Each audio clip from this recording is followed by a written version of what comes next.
Russia is going to begin drawing down their military forces in Syria, according to news outlets from Russia. And I am interested to find out if it's actually mission accomplished for them or if it's just mission accomplished. And so we're going to turn to Wes in just a second, but I do want to read you a statement from Vladimir Putin.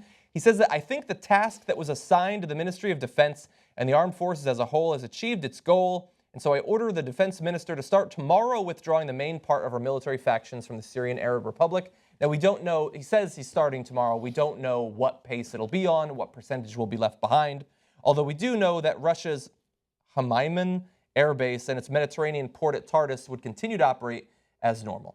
And so, of course, they have had troops in Syria at that particular base for quite a while, but they're supposedly going to be moving out some of the troops and, of course, the air forces that they brought in to conduct their raids against the anti-Assad rebels. What's the reasoning behind this? Mission accomplished. Mission accomplished. That's the stated reasoning at the very least. Do you think that it is mission accomplished? I mean, they sent in a number of bombers and attack aircraft to go against groups that had already largely been, in my perception, destroyed. And so I wonder to what extent Didn't they really hit ISIS harder than anybody, though? I mean, that's what they were saying. They hit everybody really hard. Mission accomplished. He saved Assad's regime for now. For now. He scared away the Turks and the Saudis from getting more deeply involved, so he accomplished that. That's true. He showed the world, look at all this high-tech equipment I have that I'm not afraid to use. Russia's like a Granada, basically. Russia's back, check it out. And attention, anybody who wants to suppress a revolution or a civil war, who's your buddy? Yeah. Me. Yeah. That's it. Yeah. Mission Also, accomplished. Let's get out of here.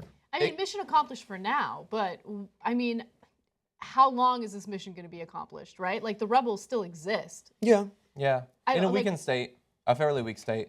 I mean, look, I think that you're right in that it is a demonstration of their supposed continued military prowess. It allows, the more Russia intervenes in countries like it did in Crimea, Ukraine, although they don't say that they did, and now in Syria, the more often it happens, the more used to it the world gets to them being these at least regional powers who are willing to invade these countries. And so to some extent, perhaps it's a medium and long-term win for him in establishing a precedent, even if it doesn't necessarily do exactly what they planned to when he moved in specifically for Assad. It's a huge strategic win for him. I mean, look, the conflict will go on there. Assad is still under threat.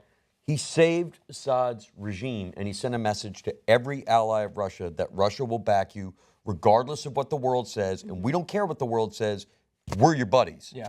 That matters to people, Yeah. especially in the Middle East and a lot of the rest of the world where America has not rushed to their aid. So what do you think? Well played by Putin? Well played by Putin.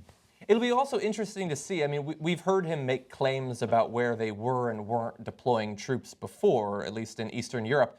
It'll be interesting to find out if we find out in 3 months that satellite photographs show they didn't move any troops out. They increased the troops. It's entirely possible. That's entirely possible. Yeah. That's entirely possible. But for him, I think Putin has achieved most of his goals. And constant, relentless military bombing and flight operations are expensive to maintain. That's true. In a country that's got a contracting economy. That's true. We have to keep that in mind.